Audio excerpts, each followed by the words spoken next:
इस कहानी की शुरुआत में एक आदमी को दिखाया जाता है जिसका नाम किम है और किम को एक कंपनी से कॉल आता है।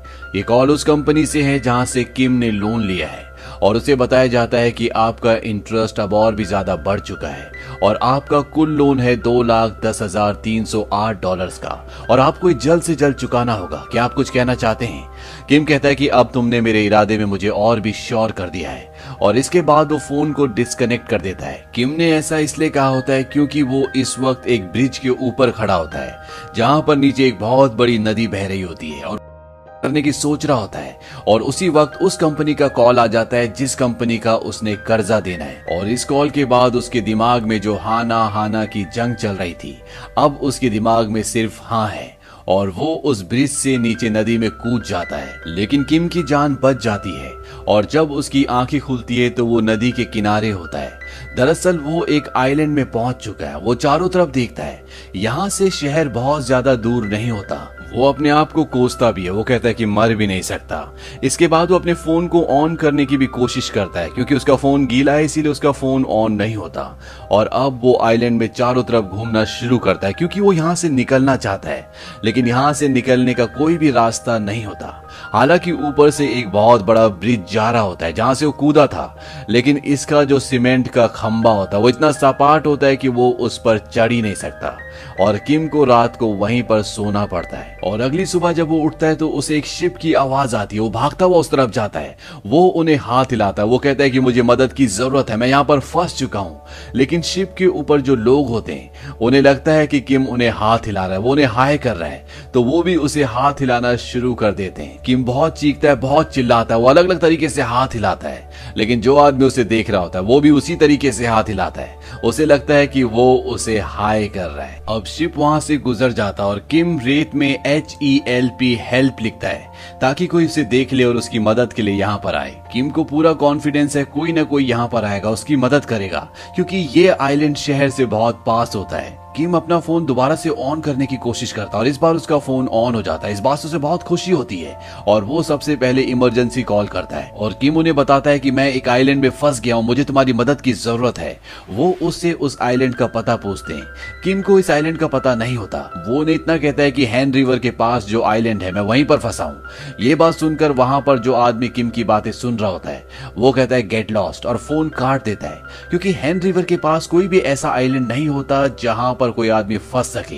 ये एक छोटा सा टापू है जो शहर से इतना पास होता है कि कोई सोच भी नहीं सकता कि कोई इस टापू पर फंस सकता है।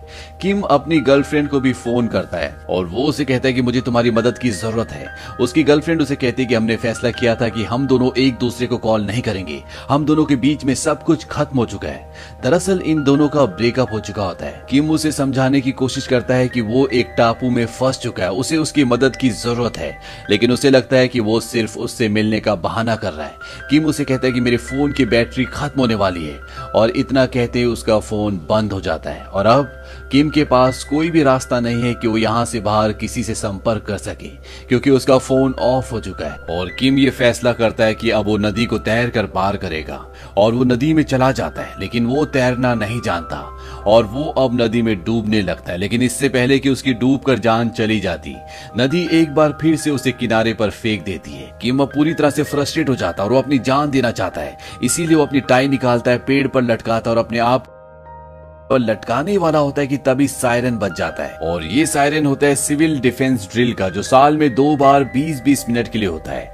ये एक तरह की प्रैक्टिस होती है जिसमें साल में 2 बार पूरे देश को पॉज कर दिया जाता है ताकि अगर कोई भी इमरजेंसी हो या देश में कोई भी आपदा आए या देश में कोई भी अटैक करे तो उसके लिए सब पहले से तैयार हो। और इसीलिए जो आदमी जहां पर होता है वो वहीं पर रुक जाता है, जो गाड़ी जहां पर होती है वो वहीं पर रुक जाती है।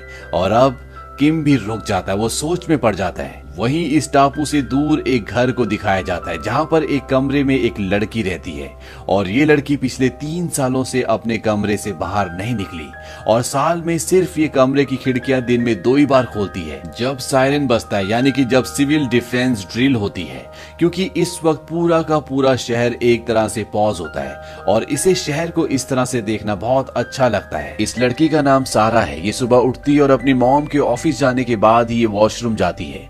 इसकी मॉम ऑफिस जाने से पहले इसके लिए खाना बनाकर चली जाती है और ये उस खाने को अपने कमरे के अंदर ले जाती है। दरअसल ये अपने घर वालों के सामने भी नहीं आती और ना ही उनसे ज्यादा बात करती है।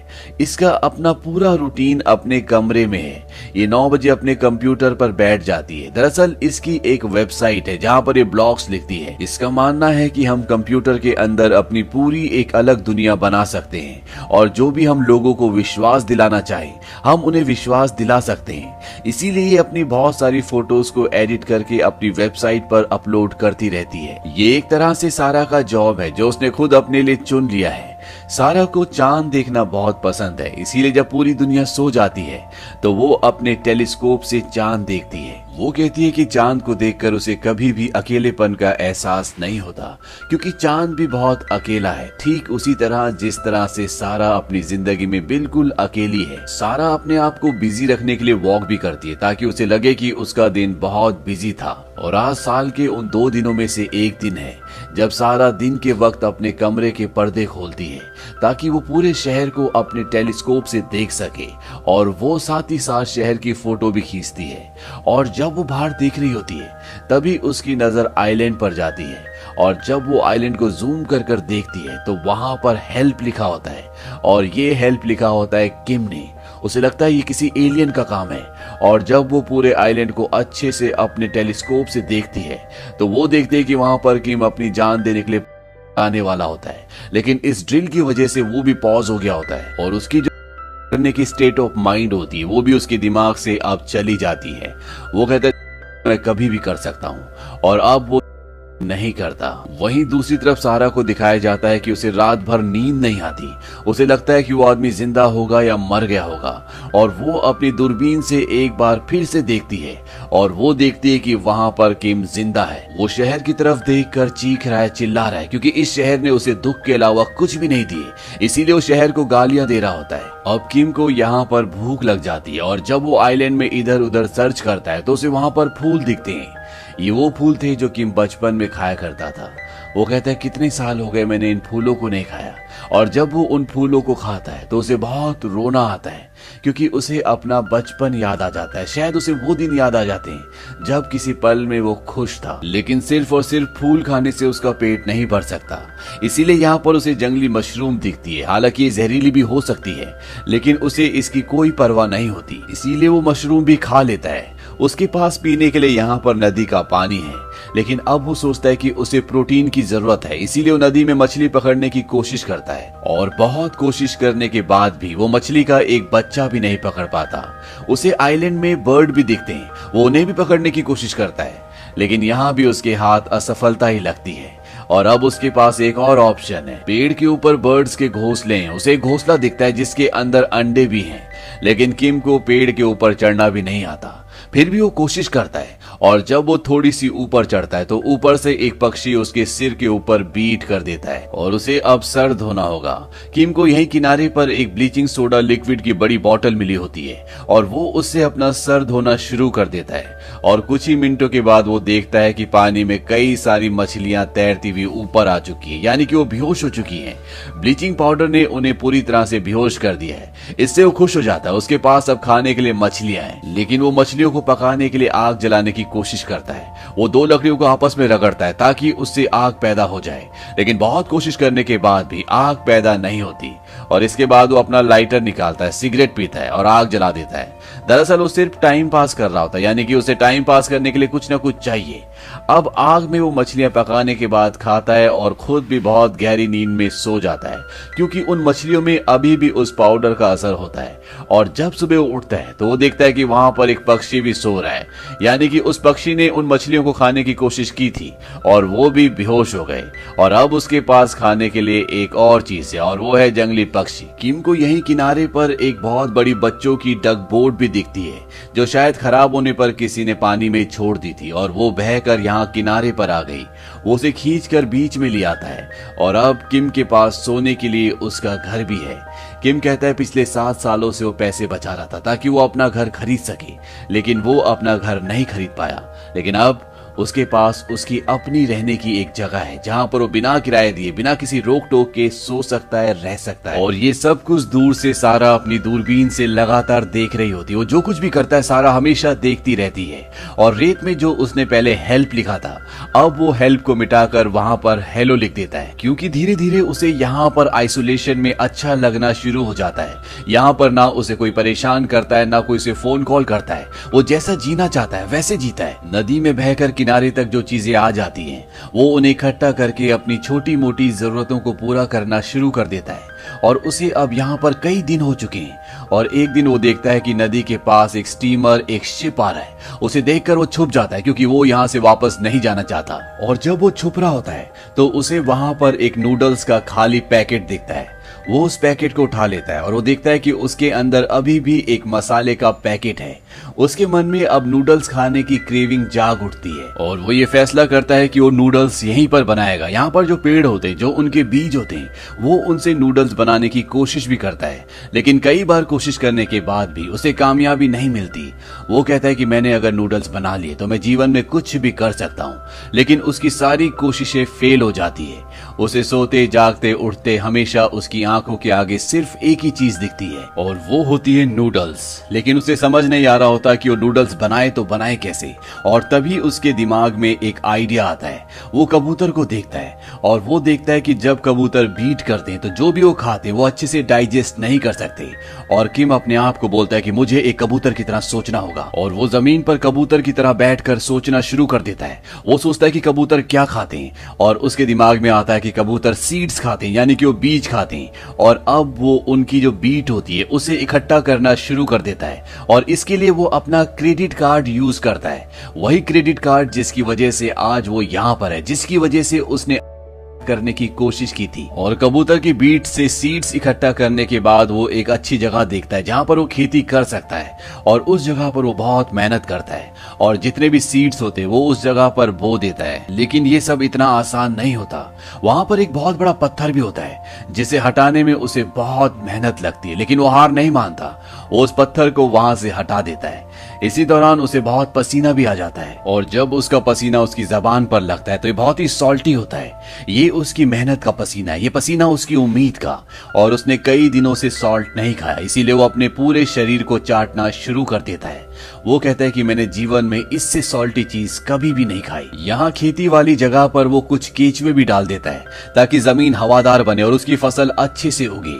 और जो टाई उसने आने के लिए पेड़ पर लटकाई थी, अब वो उसे उतार देता है और उसका जो सूट होता है उससे वो स्केयर क्रो बनाता है ताकि कोई भी पक्षी उसके फसल के आसपास ना आ सके। अब ऐसा लगता है जैसे मानो उसे जीवन में एक मकसद मिल गया हो।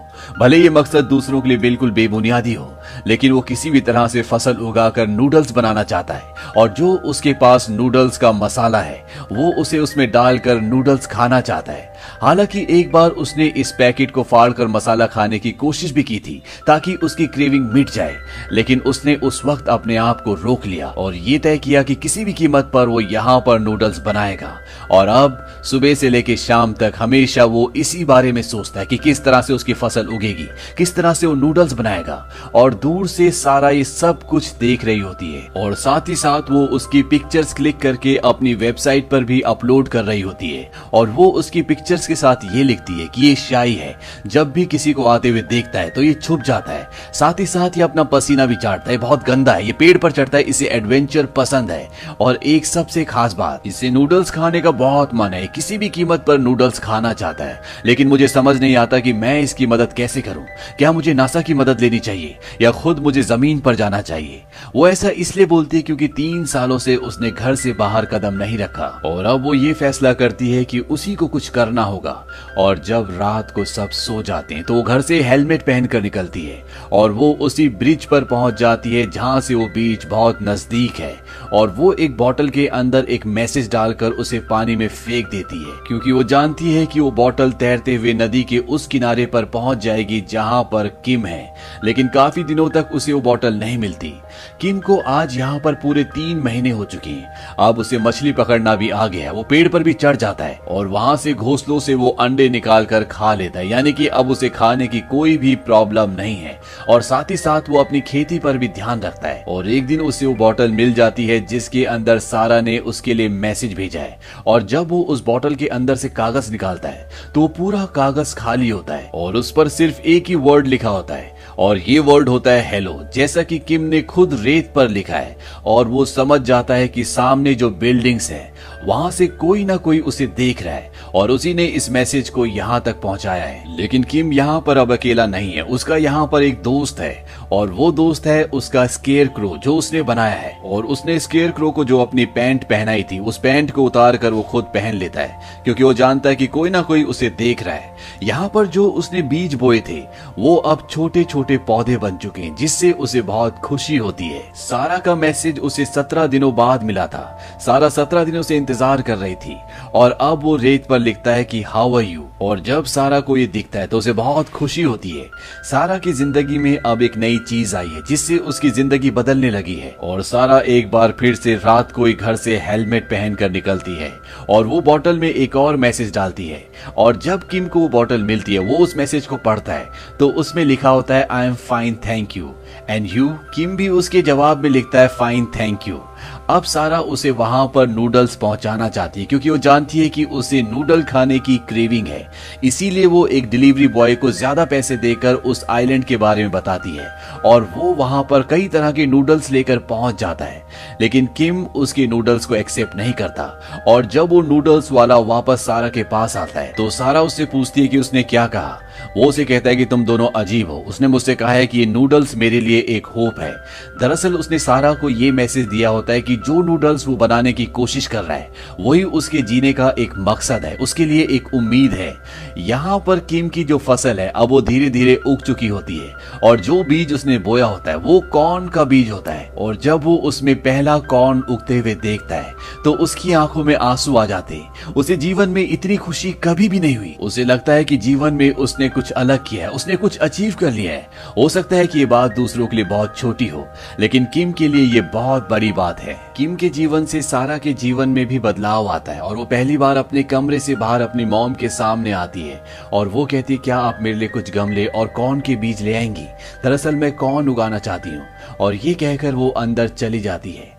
इस बात से सारा की मॉम को बहुत खुशी होती है क्योंकि उसका जीवन बदल रहा है, अब वो धीरे धीरे नॉर्मल हो रही है। वहीं किम के कॉर्न अब पूरी तरह से पक चुके हैं और वो पहली बार अपनी फसल से कॉर्न तोड़ता है और वो उससे नूडल्स बनाता है। और जो पैकेट उसने कई महीनों से अपने पास बचा कर रखा था जिसमें नूडल्स का मसाला है वो मसाला उसके अंदर डालता है। और जब नूडल्स बन जाते हैं और जब वो उन्हें खाता है तो उसकी आंखों में आंसू होते हैं। वो बहुत इमोशनल हो जाता है क्योंकि ये उसके लिए महज नूडल्स नहीं है बल्कि ये उसके लिए वो उम्मीद है जिसने उसे जिंदा रखा, जिसने उसे ये सिखाया कि जिंदगी में हमें कभी भी हार नहीं माननी चाहिए बल्कि हमेशा पॉजिटिव रहकर काम करते रहना चाहिए। और किम को रोते हुए और नूडल्स खाते हुए दूर से सारा अपने कैमरे से अपनी दूरबीन से देख रही होती है और वो उसके लिए एक नोट भी भेजती है जिसमें वो लिखती है कॉन्ग्रेचुलेशंस। और ये नोट पढ़ने के बाद किम भी अब रेत पर उससे एक सवाल पूछता है। वो वहां पर लिखता है who are you and why, यानी कि तुम कौन हो और तुम मुझे मैसेजेस क्यों भेजती हो।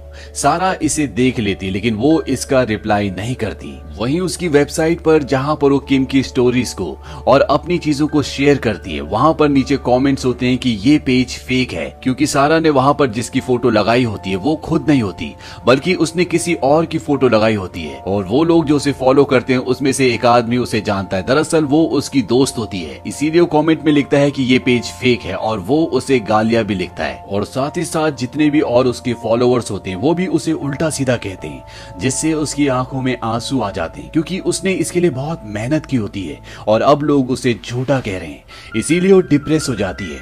वहीं आइलैंड पर यह दिखाया जाता है कि किम सारा के मैसेज का कई दिनों से इंतजार कर रहा होता है लेकिन सारा उसे रिप्लाई नहीं करती। अब किम जब आइलैंड पर अकेला बैठा होता है तो वहाँ पर बारिश होना शुरू हो जाती है और धीरे धीरे ये बारिश एक तूफान का रूप धारण कर लेती है और उसकी सारी फसल इसमें नष्ट हो जाती है। और उसकी जो डक बोट होती है जिसके अंदर वो रहता है, जो उसका घर है, वो भी अब पानी में बहना शुरू हो जाती है। लेकिन वो उसे पकड़ लेता है क्योंकि वो किसी भी कीमत पर अपने घर को नहीं छोड़ना चाहता। लेकिन पानी का बहाव इतना तेज होता है कि वो भी उससे छूट जाती है, यानी कि अब उसका सब कुछ तबाह हो चुका है। और अगली सुबह जब सारा अपने कैमरे से, अपनी दूरबीन से उसे देखती है तो वहां पर वो बिल्कुल उदास बैठा होता है और वो अपना गुस्सा प्रकट करने के लिए वहां पर सारा के लिए एक मैसेज भी लिखता है। और तभी उसे पीछे कुछ रिंग होने की आवाज आती है और जब वो पीछे देखता है तो वहां पे गवर्नमेंट के 2 एम्प्लॉय होते हैं जो इस जगह को ठीक करने के लिए, साफ करने के लिए आए हैं। उन्हें देखकर किम भागना शुरू कर देता है क्योंकि वो इस आइलैंड से नहीं जाना चाहता। वो भी उसका पीछा करते हैं, लेकिन जब किम और दूर भागता है तो वहां पर और भी कई सारे लोग होते हैं और वो किम को पकड़ लेते हैं। वो किम को कहते हैं कि तुम इस आइलैंड पर क्या कर रहे हो, यहाँ पर आना मना है, यहाँ पर कोई नहीं रह सकता। किम उनसे बहुत दरख्वास्त करता है, वो कहता है कि मुझे यहाँ पे रहने दो, मैं यहाँ पे रहना चाहता हूँ। लेकिन वो ऑफिसर्स उसे उसके कपड़े पहनाकर नाव में सवार कर देते हैं और किम से अब उसकी छोटी सी दुनिया जो उसने यहाँ पर बनाई थी वो पूरी तरह से छीन चुकी है और साथ ही साथ वो इस आइलैंड से जा रहा है। इसीलिए वो उस तरफ देख रहा होता है जहाँ से सारा उसे देखती है, क्योंकि यहाँ से निकलने के बाद वो सारा से अब कभी भी कांटेक्ट नहीं कर सकता और ना ही सारा उससे कांटेक्ट कर सकती है। सारा ये सब कुछ देख रही होती है और वो अपने घर से कई सालों से दिन के वक्त बाहर नहीं निकली होती। लेकिन अगर आज वो बाहर नहीं निकली तो किम को हमेशा के लिए खो देगी। इसीलिए वो घर से बाहर निकलती है और पागलों की तरह उस तरफ दौड़ना शुरू कर देती है जहाँ पर किम उसे मिल सकता है। किम को वहां सड़क पर छोड़ दिया होता है और वो बस का इंतजार कर रहा होता है और तभी वहां पर बस आती है और किम जब बस में चढ़ रहा होता है सारा उसे देख लेती है। सारा बस की तरफ भागती है लेकिन तब तक बस चल देती है। हालांकि सारा बस को चीज करने की भी कोशिश करती है, लेकिन कुछ ही पलों में बस उसकी आंखों से ओझल हो जाती है और अब किम और सारा हमेशा के लिए एक दूसरे से अलग हो गए। सारा भी अब अपने घर की तरफ लौटना शुरू कर देती है। इन दोनों की आंखों में आंसू होते हैं और तभी एक अलार्म बजता है और ये अलार्म होता है सिविल डिफेंस ड्रिल का, जो साल में 2 बार बजता है। और इस वक्त पूरा देश 20 मिनट के लिए जहां का तहां फ्रीज हो जाता है और सारा समझ जाती है कि वो बस भी रुक चुकी होगी और वो भागते हुए उस बस की तरफ जाती है और वो बस में चढ़ जाती है। किम उसे ध्यान से देखता है। वो किम के पास जाती है और वो कहती है कि माई नेम इज सारा, हु आर यू। किम उसकी बात का कोई भी जवाब नहीं दे पाता। उसने अपनी जिंदगी में एक बार फिर से होप खो दी थी, लेकिन अब उसकी होप दोबारा से लौट आई है। और तभी एक बार फिर से सायरन बजता है क्योंकि 20 मिनट हो चुके हैं और जैसे बस आगे चलती है तो सारा को एक झटका लगता है। वो गिरने वाली होती है कि किम उसका हाथ पकड़ लेता है और इससे सारा के चेहरे पर भी मुस्कुराहट आ जाती है और ये इस बात का प्रतीक है कि अब ये दोनों हमेशा के लिए एक साथ हैं। और इसी के साथ एक प्यारा सा संदेश देते हुए ये कहानी खत्म हो जाती है। ये कहानी हमें सिखाती है कि हमें जिंदगी में कभी भी हार नहीं माननी चाहिए। जहां किम ने एक छोटे से कर्जे की वजह से अपनी जान देने की कोशिश की, वहीं उसने एक ऐसे आइलैंड पर फसल उगाई जहां पर शायद एक बिलियनियर भी आ जाता तो वो भी फसल ना उगा पाता। अगर हम जिंदगी में पॉजिटिव रहें, शांति से काम करें और अपने काम में पूरी मेहनत करें तो हमें उस काम में सफलता जरूर मिलती है। और जब आप छोटी छोटी चीजों को जिंदगी में अचीव करते हैं तो वो आपके लिए बड़ी चीजों का रास्ता खोलती है। वो आपकी जिंदगी में आपके अंदर कॉन्फिडेंस डालती है। इसीलिए हमें सकारात्मक होकर हमेशा जिंदगी में काम करते रहना चाहिए और अगर जिंदगी में फेलियर भी आए तो हमें उसका सामना करना चाहिए, ना कि उससे भागना चाहिए। वहीं जो सारा की जिंदगी थी वो एक कमरे में पूरी तरह से बंद हो गई थी, लेकिन जब वो देखती है कि किम किसी भी कीमत पर अपनी जिंदगी की होप नहीं खोना चाहता। हालांकि उसके पास नूडल्स आ चुके थे, वो उन्हें खा सकता था, लेकिन वो अपने लक्ष्य को, अपने टारगेट को पूरा करना चाहता था। जो उसने सोचा था, जो करना चाहता था, वो उसे अंजाम तक पहुंचाना चाहता था और उसने ऐसा किया भी। और उसके ऐसा करने से सारा की जिंदगी में भी पॉजिटिविटी आई और उसका जीवन जो एक कमरे में एक मशीन की तरह गुजर रहा था वो भी पूरी तरह से बदल गया। उसे भी जिंदगी में एक नई रोशनी दिखाई दी और बाहर निकलने का जो उसके अंदर फियर था वो उस फियर से बाहर निकली और अंत में उसे उसका प्यार भी मिल गया। और एक और बड़ा मैसेज जो ये कहानी देती है वो ये है कि हमें जिंदगी में कभी भी हार नहीं माननी चाहिए। ये जीवन एक प्रेशियस तोहफा है जहां पर आपको हर तरह के रंग और रूप देखने को मिलेंगे और आपको हर एक चीज को पॉजिटिवली एक्सेप्ट करना चाहिए। इस फिल्म का नाम cast away on the moon इसलिए है क्योंकि इस फिल्म में बहुत सारे सीन्स ऐसे हैं जो टॉम हैंक्स की फिल्म कास्ट अवे से मिलते जुलते हैं। अगर आपने उस फिल्म की कहानी नहीं सुनी तो हम नीचे डिस्क्रिप्शन में उसका भी लिंक दे रहे हैं, आप डिस्क्रिप्शन में जाकर उस फिल्म की पूरी कहानी सुन सकते हैं। तो ये थी पूरी कहानी cast away on the moon की। ये एक साउथ कोरियन फिल्म है जो सन 2009 में रिलीज हुई थी और IMDb पर इसकी रेटिंग है 8.1। उम्मीद करते हैं कि ये कहानी आपको पसंद आई होगी।